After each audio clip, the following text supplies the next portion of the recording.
entrando por tus oídos hasta llegar al centro de tus emociones, Adrenalina Radio está en este momento activando tus sentidos.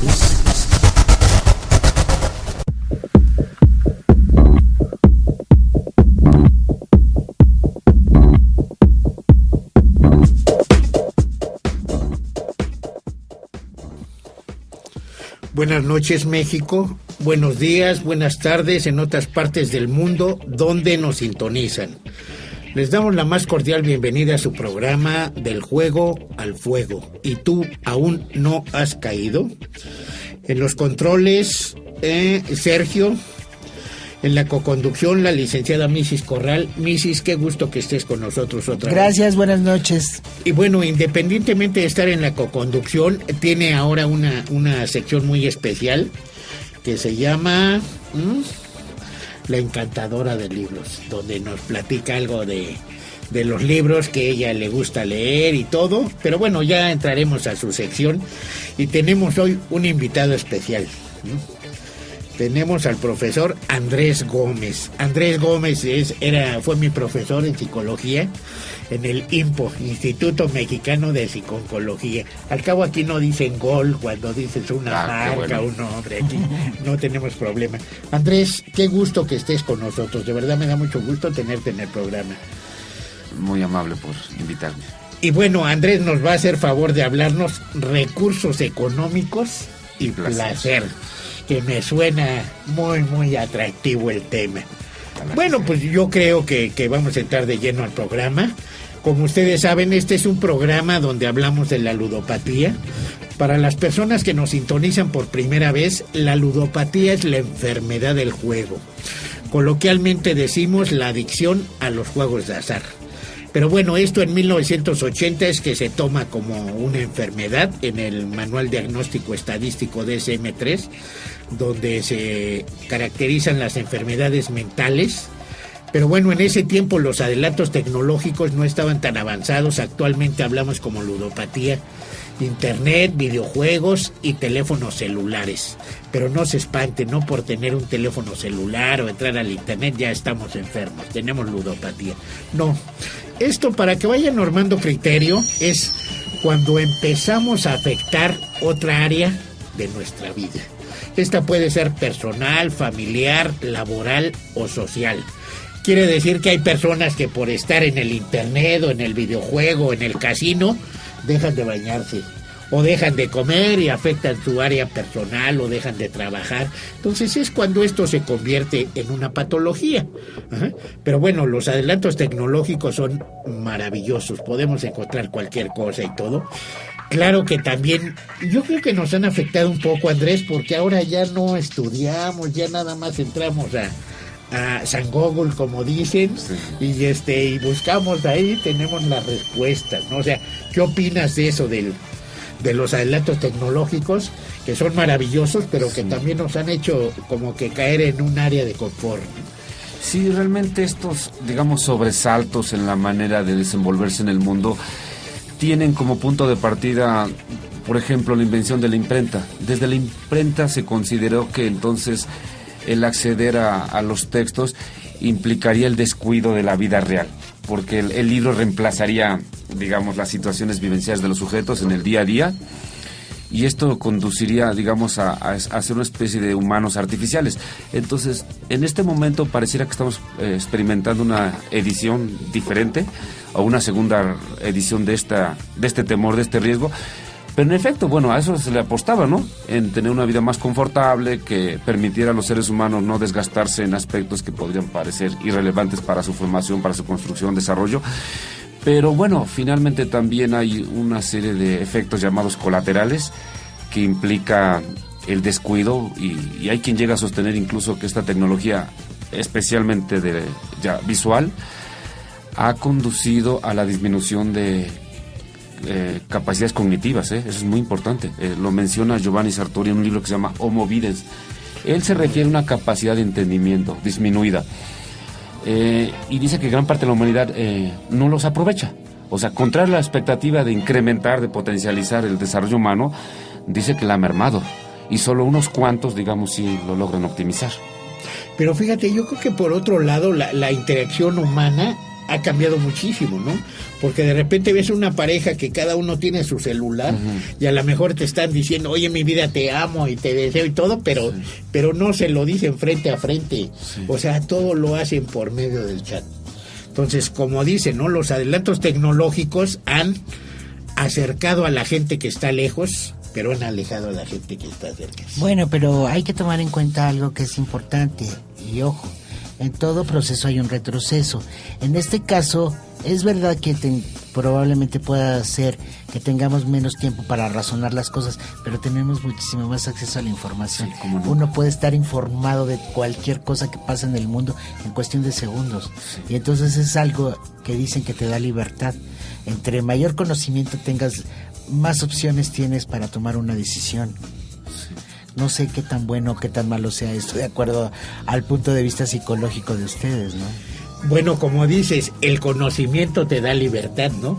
Pero hablamos de que el conocimiento te da libertad y también la situación económica te puede dar libertad, ¿no? Son dos factores que influyen muchísimo para que puedas ser libre. Porque a lo mejor quieres hacer ciertas cosas que no tienes la capacidad económica y pues no las puedes hacer, ¿no? Claro. ¿Sí? O si no tienes el conocimiento y todo. Pero bueno, hablando de situación económica, vamos a ir a un breve corte y vamos a regresar con tu tema, Andrés, que es recursos económicos y placer. Perfecto. A ver qué nos dices de la cuestión económica relacionada con el placer y todo. Entonces, por favor, no se retiren. Vamos a ir a un breve corte y volvemos.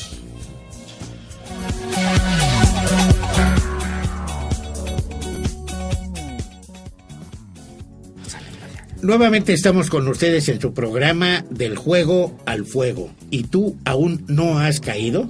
Bueno, pues vamos a entrar de lleno al programa. Vamos a escuchar que Andrés nos haga favor de hablarnos de recursos económicos y placer, que suena atractivo el tema. ¿Qué nos quisieras comentar, Andrés, relacionado con esto?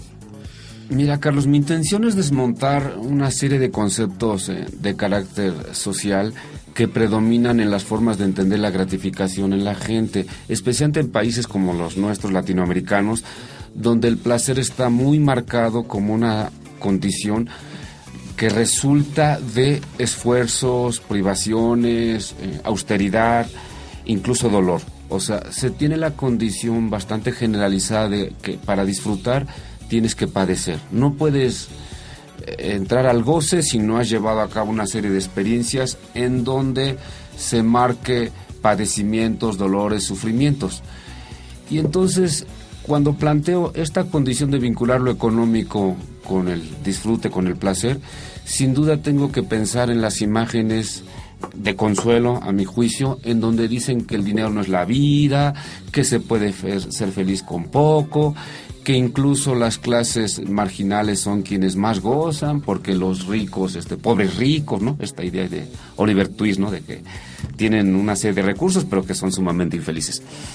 Y me parece que detrás de esas afirmaciones, axiomas, subyace un discurso del poder. Una idea de que, bueno, ustedes con su felicidad y sus carencias, es envidiable su situación, porque yo ya quisiera con mis millones, mi mansión, mi yate, mis aviones, tener la felicidad que ustedes tienen. Y en efecto, el ser humano y cualquier organismo por impulso tiende a disfrutar, tiende a gozar. Pero lo que me parece que no se analiza es la precariedad de ciertas clases sociales, las marginales, las más pobres, en donde se les condena a que conformarse con la supervivencia, comer de vez en cuando de una forma menos raquítica, es rozar la felicidad. Y a mí me parece que tenemos que abordar estas condiciones de una forma más justa, máxime en un país que genera tantos recursos. O sea, México prácticamente a lo largo del siglo XX ha estado en las 15 economías más importantes del mundo. Se habla de que en este país tenemos un ingreso per cápita de $16,000 por año. O sea, eso significaría que cada mexicano percibe 200,000 pesos al año. Si esto fuera así, bueno, la calidad de vida de la gente sería diferente. Y en efecto, esto lo acompaño también con unos indicadores. Por ejemplo, en la prueba PISA, los niños mexicanos que sabemos ocupan los últimos lugares en cierto desempeño como matemáticas, conocimiento del idioma y manejo de las ciencias, aparecen en los últimos lugares. Sin embargo, en áreas de satisfacción aparecen los primeros. Y pareciera consolidar esta idea de que los pobres son felices. Y entonces, pues sí, tenemos que reparar en qué tipo de felicidad. Un estudio de la Facultad de Ciencias Políticas y Sociales de hace unos meses arrojó que el 82% de los mexicanos son felices, están muy satisfechos. Y tenemos que pensar en el discurso que dice eso, o sea, es decir, que las palabras no nos bastan para ratificar o validar esa afirmación, pero también en el hecho de por qué se tiene que reducir la felicidad a la supervivencia. O sea, si no estamos hablando que el hecho de que eventualmente hacer una fiesta donde se consuma carne es un espacio de gratificación, cuando otras clases sociales es la cotidianidad, incluso el desperdicio, el exceso, y yo creo que hemos validado en exceso esta afirmación de que el dinero no depende del placer, del goce, sin duda. Hace rato que referías a la libertad, la libertad la podemos sintetizar en la posibilidad de elegir.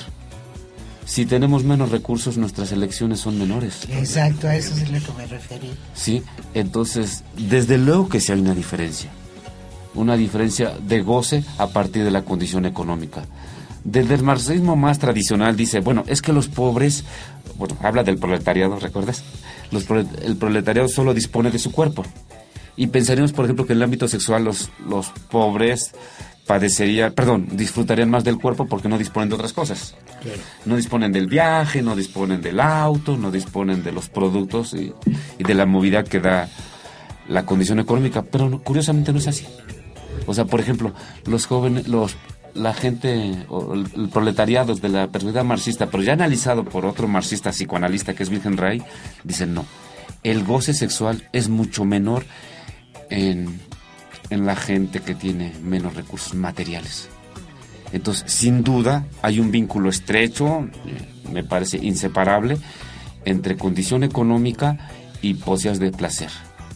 Oye, Andrés, pero ¿no sería una cuestión de percepción?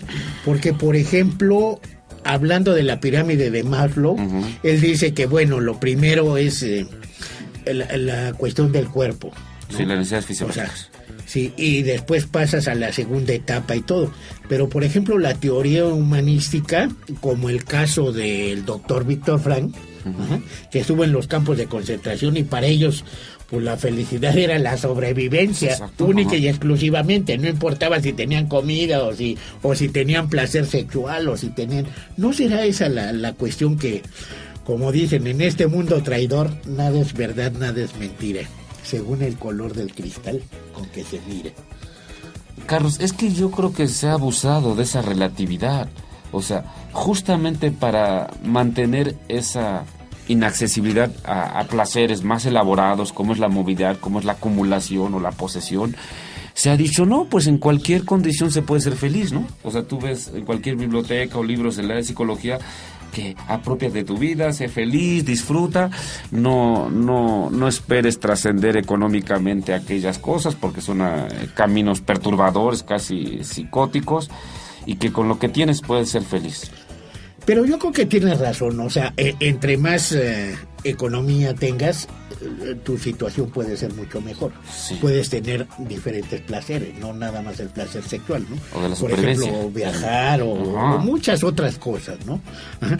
Pero ¿quiénes son los que dicen que el dinero no es importante, que puede ser feliz sin dinero? La gente que tiene dinero. Claro. O sea, los pobres nunca dicen, bueno, no se preocupen, ¿no? Se vive maravillosamente sin dinero, ¿no? O sea, sí. Los ricos son los que dicen eso. Sí, o sea, otro axioma que predomina es que el dinero va y viene.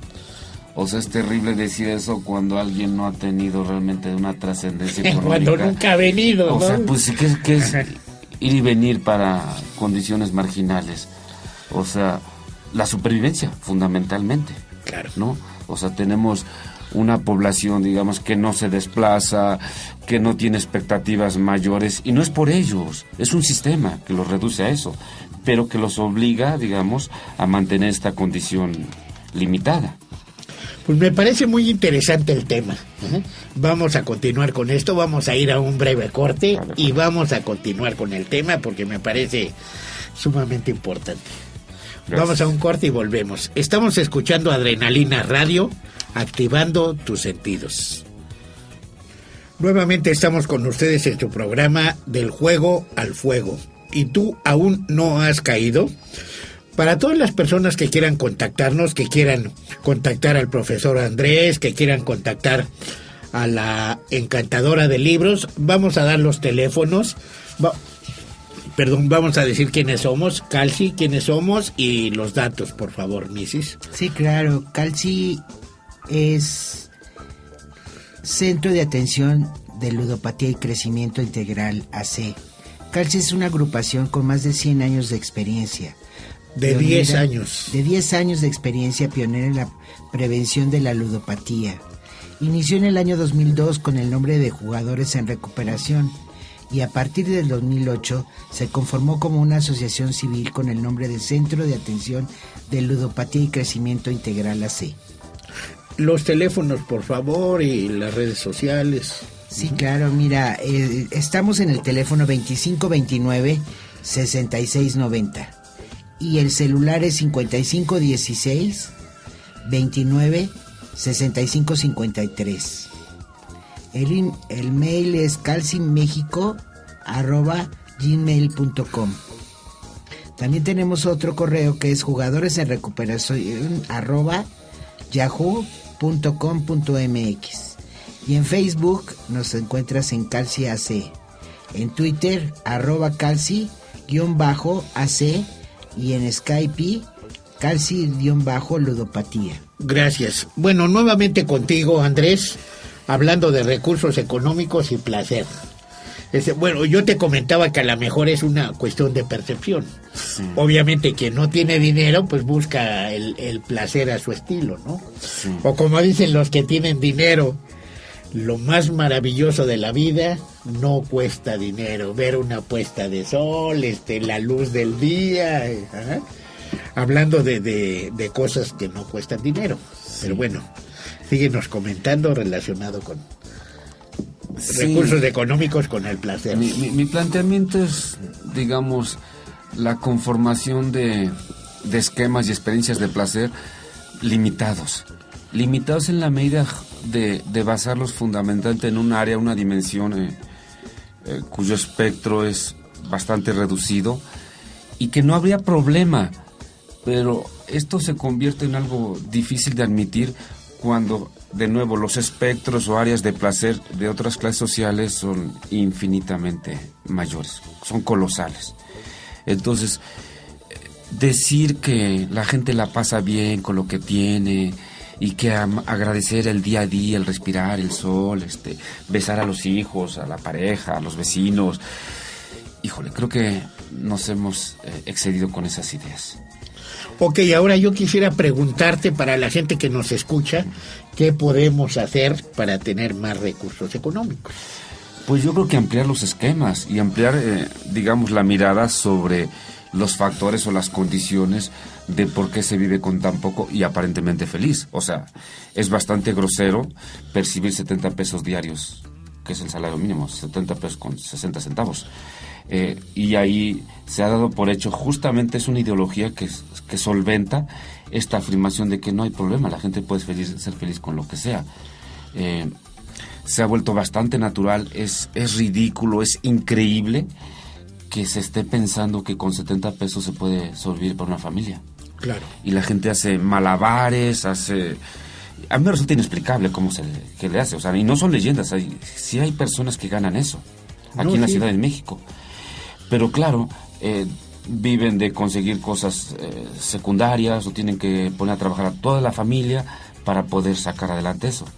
Y sus momentos de gratificación o de placer son, de nuevo, la supervivencia y como eventualidad a acceder a experiencias que para otras clases sociales, otros grupos humanos, son el día a día. O sea, ni siquiera llama la atención, ¿no? Les cuento una anécdota. Alguna vez iba en un microbús en la Ciudad de México y escuché que una madre le decía a su hija, pues ahora con lo de la tanda, o sea, estas formas de ahorro así comunitario, te voy a llevar a McDonald's. Así se puede decir nombres aquí, ¿verdad? Sí, Te va a llevar a McDonald's. Golden. O sea, esto es increíble. O sea, normalmente quienes participan en estas formas de ahorro están generando una expectativa mayor, no algo tan elemental, tan sencillo. Es doloroso. Entonces, si decir, es que ir a McDonald's es una fiesta, lo que para otras clases sociales es un evento, algo que sale de la cotidianidad, bueno, me parece increíble, ¿no? O sea, no lo pueden hacer. La gente que vende productos en el metro, estos ahora llamados vagoneros, en los semáforos, y decir, es que viven feliz porque el niño anda entre los semáforos, y qué habilidades y qué padre la pasa. A mí no me parece que sea así. O sea, de sus condiciones, por supuesto, pero ¿por qué no mirarlos con la posibilidad de que también vayan a la universidad, de que viajen, de que puedan trasladarse en un mundo que ahora ofrece más oportunidades y decir, no, está bien? Entonces, claro, la gente, nosotros nos toca promover este tipo de cosas, tipo de imágenes. Andrés, estamos hablando de que el gobierno debería de incrementar los sueldos, es un consejo, ¿no? O estamos hablando de que la gente debería de prepararse más y tratar de salir adelante en otro tipo de trabajos en lugar de vender en los vagones del metro. ¿Qué le podemos sugerir a las personas que nos escuchan? Pues ampliarlo, ¿no? Acompañarlos, que ellos pueden aspirar y luchar y exigir otro tipo de circunstancias. Que lo que ellos viven sí es valioso, no se trata, digamos, de descalificar sus esquemas de goce, está bien, pero que pueden tener otras cosas. Tienes razón, como hablábamos al principio, que comentaba Mises del conocimiento y de la situación económica y todo, yo creo que el conocimiento es muy importante para que puedan adquirir mejores recursos económicos. Sí, claro. Pero bueno, eso ya es cuestión de cada quien, porque hay lo que llamamos la resiliencia, que hay personas que a pesar de estar en una familia de bajos recursos o a lo mejor alcohólicos, drogadictos y todo, ellos buscan la forma de salir, ¿no? Y todo esto depende de un temperamento. Hay quien nace en un pueblo y dice, ¿sabes qué? Yo me muero en el pueblo. Y quien dice, ¿sabes qué? Yo me voy del pueblo bicicletero y me voy a la ciudad y estudio, o vendo y junto dinero y todo. Y depende del temperamento de cada quien. De ciertos factores, Carlos. O sea, la tendencia es que grupos sociales marginales, se mantienen o van a perpetuar algunas carencias, ¿no? O estructurar ante sus carencias. Y eventualmente esto que mencionas, aparece alguien que trasciende. Claro. Si lo explicamos que es un asunto con las palabras que acostumbramos decir, que es una conciencia, una determinación, una fuerza de voluntad, en realidad no nos basta. Tenemos que hacer seguimientos más puntuales y resulta que quizá esa persona que trasciende tuvo una experiencia que el resto de la comunidad no tuvo.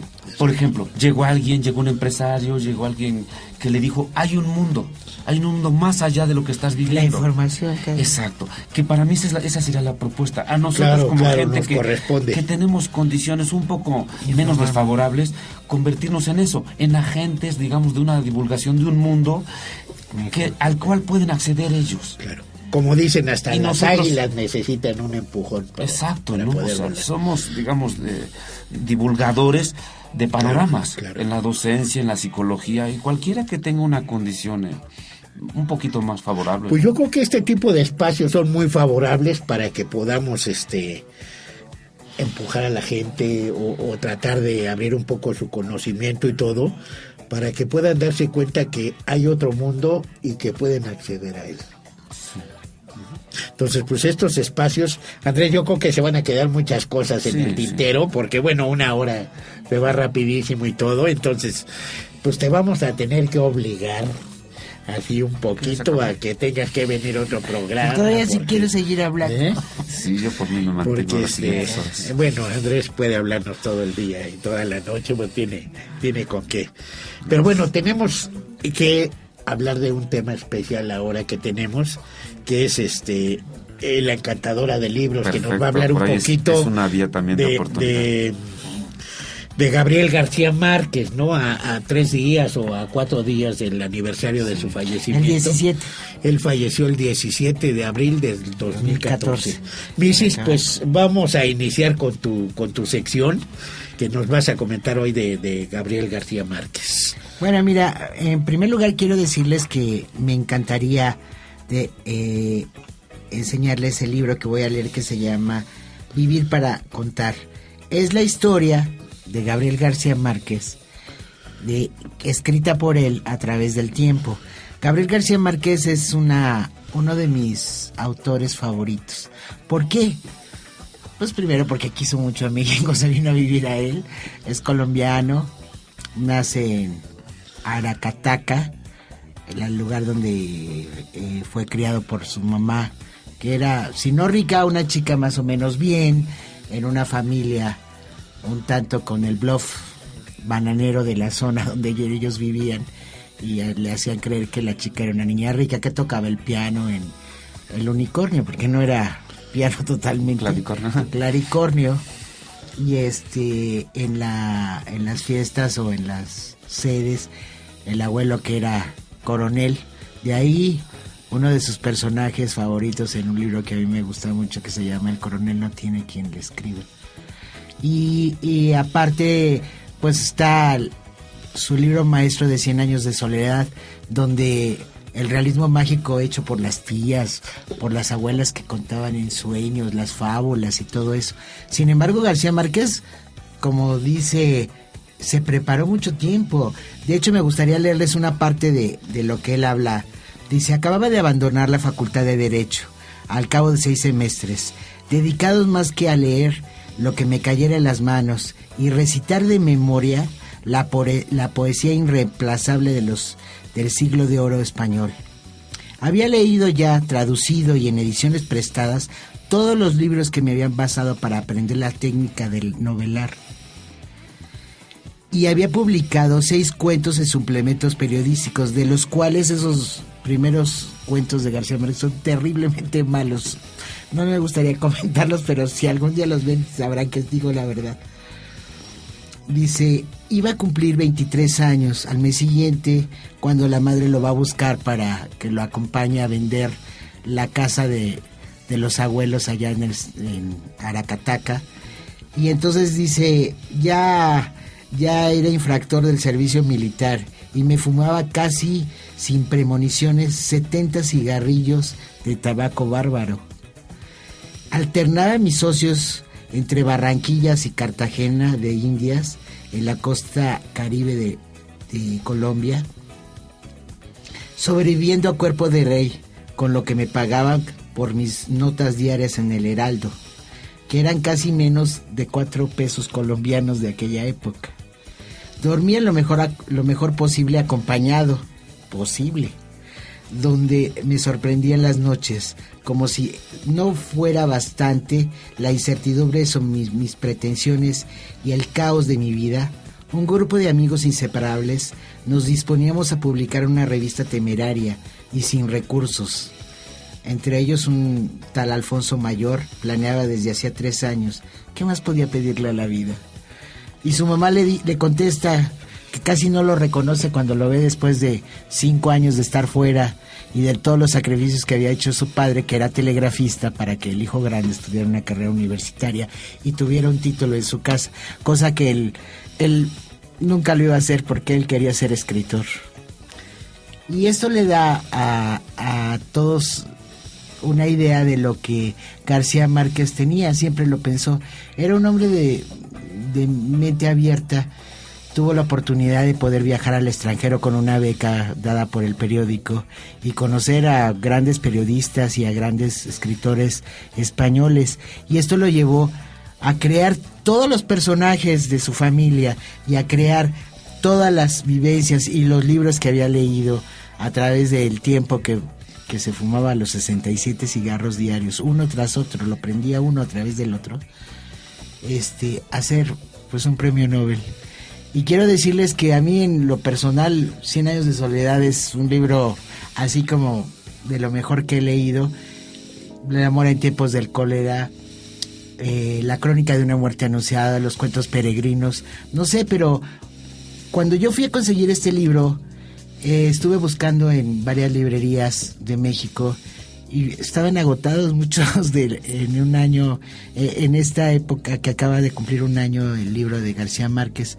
Y yo creo, sin temor a equivocarme, mira, he leído a muchos latinoamericanos, pero de mis favoritos, por lo menos en novela, es García Márquez, por su sarcasmo, Ahorita me acaba de hacer un comentario el que sí me dejó pensando en eso, de respecto a, por ejemplo, a mí me encantó la ocurrencia del libro de Mis putas penas, porque en un momento determinado, como un viejo quiere darse el lujo para festejar sus 80 y tantos años, el de tener una relación con una chica virgen, ¿no? Y cómo va a buscar a la maldosa de la mujer esa que se la consigue y todo eso. No sé, esa imaginación de García Márquez para relacionar los actos más, pues, burdos del ser humano, como son las pasiones o los deseos, de una manera un tanto sarcástica y cómica, ¿no? Y a mí me gusta, porque le da riqueza a su libro, ese surrealismo mágico del que él habla, y de esa forma de escribir. Pues le valió el premio Nobel, y enhorabuena que García Márquez quiera México y que haya estado con nosotros muchos años. Además, quiero decirles que era un gran bailador de danzón, y que su esposa era un hombre muy fiel, ¿eh? Él, desde que conoció a su esposa, la vio, sabía que se iba a casar con ella. Antes de irse a la beca al extranjero, le escribe una carta donde le dice que él está enamorado de ella y que él piensa volver, que le diga a ella que si de veras tiene posibilidades de algo con ella, sino para que no regrese a Colombia. Y cuando estaba, después de unas pláticas que tuvo en Europa, ella le manda una carta diciendo que si tiene posibilidades y regresa a casarse con ella, con doña Mercedes, que hasta la fecha es su esposa. Pues gracias por escucharme, y ojalá que puedan leer este libro, está muy interesante, porque además hay una anécdota también que me encanta. Dice que él y su hermano acostumbraban a irse de parranda los sábados en la noche. Y como su mamá ya sabía que ellos se metían en líos porque se iban a lugares no buenos, no santos, ella les hacía de comer con mucha grasa para que les diera diarrea, y así no pudieran tener que estar, o sea, con una situación incómoda cerca de las mujeres, porque eran bien mujeriegos. Entonces la mamá siempre les hacía de tal manera la comida llena de grasa para que ellos pudieran regresar temprano a su casa. Y dice, no sé, mamá, pero regresé porque me dolía el estómago. Entonces era cosas muy graciosas. La verdad, la mamá de García Márquez fue una gran influencia y un gran personaje en su vida. Gracias, amigos, espero que los lean y espero que puedan ver que se llama Vivir para contar, de Gabriel García Márquez, y aparte trae una fotografía de él cuando era bebé. Ojalá que lo puedan adquirir, porque pues los demás libros los van a ver en colecciones que los van a encontrar en todas las librerías ahora, como un homenaje a él a un año de su fallecimiento. Pero este libro habla mucho de todos los personajes que ustedes van a leer a través de sus libros. Buenas noches y nos vemos a la próxima. Misis, muchísimas gracias.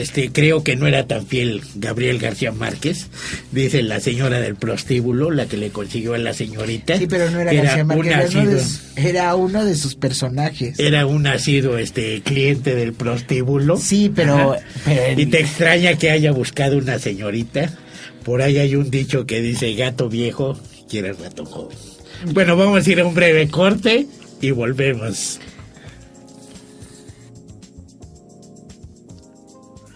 Nuevamente estamos con ustedes en su programa Del Juego al Fuego. ¿Y tú aún no has caído? Y estamos escuchando Adrenalina Radio, activando tus sentidos. Andrés, pues nos quedan unos cuantos minutitos.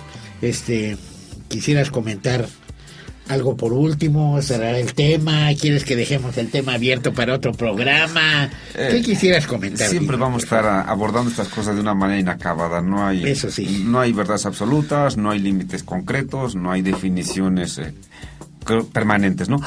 Lo que sí quisiera abordar esta intención de cómo aterrizarlo, digamos, en la práctica de las sociedades o los grupos a los que me he referido, con esta condición de felices con carencias. Yo creo que precisamente establecer una especie de puentes en donde ellos no vean tan ajena infinidad de modelos o imágenes de goce. Ellos también pueden acceder a tener otro tipo de patrimonios, a tener otro tipo de experiencias, a tener otro tipo de alcances. ¿Me explico? Y en este sentido, reconocer que las condiciones que se tienen en que nosotros también, o sea, hablamos ahorita como de las situaciones marginales, pero también en nuestra condición, nosotros mismos poder, desconfigurar nuestros propios límites. Claro. O sea, de pronto que te digan, Carlos, ¿y tus hijos por qué no van a Harvard? Y uno dice, no, esas son palabras mayores. ¿De verdad es tan lejano? ¿De verdad? O sea, solo tienen que ir los grupos poderosos. Bueno, en México se considera rico a quien percibe más de 200,000 pesos al mes. Okay. O sea, las definiciones, digamos, de ingresos y de clases sociales acordadas por CEPAL, Banco Interamericano de Desarrollo y Banco de México son: se es pobre quien percibe 14,000 pesos, menos de 14,000 pesos al mes. Clase media de 14,000 a 200,000, y de 200,000 hacia arriba se considera clase alta. Entonces, la movilidad es lo que menos se ha considerado. O sea, la educación ha servido, bueno, esto lo dijo un autor, Bourdieu, para reproducir nada más estados de condición socioeconómica. O sea, la educación se convierte en una especie de coartada aspiracional, pero que al sujeto no lo mueve económicamente. Pero sí hay cosas bastante rescatables, que es la movilidad cultural. La amplitud, digamos, de la perspectiva que se tiene de la vida, te lo ofrece la educación. Y eso es maravilloso. La gente puede entender el mundo de otra forma. Tenemos mamás, papás más amorosos, con grado escolar, que le ofrecen otro tipo de condiciones a sus hijos. Calidad educativa. Oye, Andrés, pero yo creo que estamos hablando de nada más de la educación, de la formación, del conocimiento y todo, pero también hay otros tipos, otras formas de adquirir recursos económicos. Nosotros, por ejemplo, conocemos un lugar donde vamos a comer unos tacos dorados así riquísimos y todo, que les dicen Las Mugrosas. No voy a decir el lugar porque no quiero que las identifiquen, pero son dos señoras gordas así que guisan con manteca y todo. Maravilloso. Que bueno, yo creo que ellas vienen de familias muy pobres y todo, pero que han hecho ese negocio maravilloso. Y la señora el otro día me comentaba a mí, no, esta señora es rica, acaba de contarme que estuvo en París y no sé en cuántos lugares y todo. O sea, no nada más el acceder a los recursos económicos es estudiando una carrera, porque bueno, el comercio también es muy importante. De hecho, es el que más de verdad produce, más que la intelectualidad. Bueno, sí, está mal pagado en este país y en muchos lados. Y hay gente que tiene esa inquietud, ¿no? Desde muy jóvenes empiezan a hacer negocios y todo, y logran tener una posición, a lo mejor no una cultura, si tú quieres, ¿no? Una carrera y todo, pero una situación económica bastante solvente, donde recorosa, pueden adquirir otro tipo de placeres, como dicen, ¿no? Como no nada más sea el placer sexual, sino viajar, leer, que ahora los libros son tan caros que necesitas buen dinero para comprarlos, ¿no? Acabo de estar hace rato en Chambers buscando un libro y todo, pero están carísimos. Y luego dicen que no compremos piratas, ¿no? Pero consiguen los libros en la calle muchísimo más baratos. Alguien me comentaba un día que uno de mis libros lo iban a piratear. Le digo yo, ojalá, para que se venda más, ¿no? Porque no cualquier libro lo piratean. Pero sí hay otra forma de adquirir recursos económicos, como puede ser la parte del comercio. Ahorita precisamente en una materia que llevábamos, nos estaba comentando la maestra que vieran la forma, ¿no? Yo no, porque yo a eso me dedico, pero que los demás como psicólogos vieran la forma de tener un consultorio y dar terapia y todo, en lugar de buscar un hospital o un lugar para trabajar, porque los sueldos son muy raquíticos y te piden maestrías y doctorados y todo. Y le decía, maestra, yo creo que algo de lo más importante es ser emprendedores, o sea, porque la madre latina te dice, oye, hijo, estudia para que seas alguien. O sea, si no estudias, no eres nadie. Una. Y otra, estudia y que tengas una carrera para que consigas un buen trabajo. O sea, ¿por qué no nos volvemos emprendedores y nosotros tratamos de poner negocios donde podamos contratar gente? En lugar de buscar trabajo, nosotros ofrecer trabajo y todo. Yo creo que eso es importante. Hay muchísimas experiencias de este tipo, Carlos, en la conformación de cooperativas. Claro. De hecho, gran parte de mejorar la calidad de vida de sectores amplios de la población ha sido ese que le llaman el tercer sector. Es decir, que no son ni empresarios ni gobierno, sino que emergen como algo que se denominó desde los 80, al menos en México, la sociedad civil. las ONGs. La sociedad civil. Esa es de verdad es la exacto. promotora y debe ser la... sea, porque tienen como tiene una condición ética más genuina. El discurso empresario tú eres administrador de origen, Carlos, y es muy difícil darle validez. Por ejemplo, es clásico que en cualquier libro de administración dice, la empresa tiene como objetivo atender las necesidades sociales. Es quien les va a creer. Esa es la acumulación y obtención de capital. Y la ONG cumple una función social de origen, que es el bienestar del colectivo. De hecho, nosotros en México hemos tenido grandes transformaciones debido al tercer sector. O sea, el respeto a los animales, ataque contra la violencia, o sea, resistir o tratar de frenar la violencia intrafamiliar, el trabajo de equidad de género, todo eso ha emergido ese trabajo de ONGs. Es una maravilla. Nosotros del tercer pertenecemos sector. al tercer sector. Tenemos una asociación civil que es CALCI, el Centro de Atención de Ludopatía, que realmente nosotros hacemos cosas que el gobierno no hace. Exacto. Y que debería Y los de empresarios hacer. tampoco. Y los empresarios menos, ¿no? Yo acabo de estar en contacto con el Consejo Nacional de las Adicciones, que durante años me dicen que están viendo si lo de la ludopatía lo lleva la Secretaría de Salud o lo lleva el psiquiátrico y todo, que ninguno ha decidido tomarlo. Pero me dice, no, el Consejo Nacional de las Adicciones ya decidió que no van a manejar la ludopatía. Oye, entonces, ¿quién lo va a manejar? Ni la Secretaría de Salud, ni los psiquiátricos. No se hace nada por la ludopatía. Nosotros estamos luchando para ayudar a la gente que cae en este tipo de problema, o para dar pláticas preventivas y todo, para que la gente sepa a qué le tiras cuando sueñas mexicano. En el caso de querer enriquecerse de la noche a la mañana con juegos de azar, no trabajando como tú dices. Podemos soñar cosas y trabajar en consecuencia para lograrlas. Pero bueno, estamos trabajando en eso.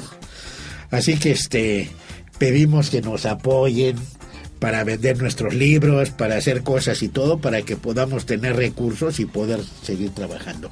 Pero Carlos, es que tú te enfrentas también a algo que en México en los últimos años es la industrialización del juego. O sea, el casino se ha instalado como una forma bastante cotidiana, bastante naturalizada, y que está generando dividendos, está generando ganancias. Andrés, y está por salir la nueva ley de juegos y sorteos, donde autorizan todo, casinos tipo Las Vegas y todo, o sea que el jugador no tiene ninguna protección. Exacto. Y es algo de los derechos humanos, ¿no? O sea, cuidar la salud. Sí, claro, una obligación del Estado. De las personas, ¿no? Pero bueno, así es esto, nos enfrentamos a los molinos de viento. Ajá. Andrés, tenemos unos cuantos segunditos, ¿quieres mandar algún mensaje y todo para cerrar? Pues yo te agradezco siempre el espacio, Carlos. De las cosas también que se carecen bastante, es un lugar donde decir, donde expresar ideas, donde convivir, donde establecer ahí como una especie de coexistencia del pensamiento. Muchísimas gracias, y a mis estudiantes, amigos que difundimos este espacio, bueno, gracias a quienes lo vieron, lo escucharon en directo. Andrés, pues muchísimas gracias, sabes que esta es tu casa y las puertas están abiertas. Misis, quisieras mandar algún mensaje, unos cuantos segunditos y... Pues los invito a que nos veamos la próxima semana para comentar el libro de Francisco Martín Moreno, que se llama En una hora la muerte, que también es una como vivencia familiar, y creo que les va a gustar, y su posición respecto a la Segunda Guerra Mundial y al franquismo que vivieron tan fuertemente sus familiares. Nos vemos la próxima semana, me dio mucho gusto saludarlos y que pasen buenas noches. Muchas gracias, Misis. Bueno, anunciamos rápidamente, vamos a dar un diplomado de logoterapia, iniciamos en mayo, ya dimos los teléfonos, o pueden hablar a Adrenalina Radio, activando tus sentidos, para dar más información relacionado con este diplomado de logoterapia. Rápidamente mandamos un saludo a todos nuestros representantes: en Villahermosa la psicóloga Silvia Castro, en Villahermosa también el especialista en ludopatía Christopher del Moral, en Querétaro al doctor Jaime Ponce, San Luis Potosí a la señora Isamaria, en Cuernavaca al doctor Marco Molina, en Barcelona, España, Sara Pastor, Sonoma, California, Belén Piccioni, a mis hijos Misty, Christopher y Sharon, a mi nuera Silvia, a mi yerno Osvaldo, y obviamente a mis preciosos nietos Ana Pau y Leo. Y recuerda, los buenos equipos acaban por ser grandes equipos cuando sus integrantes confían los unos en los otros, lo suficiente para renunciar al yo por el nosotros. Esto lo dijo Phil Jackson. Esperamos nos escuchen el próximo martes de 9:30 a 10:30 por adrenalinaradio.com. Hasta el próximo martes. Namaste. Entrando por tus oídos hasta llegar al centro de tus emociones, Adrenalina Radio está en este momento activando tus sentidos.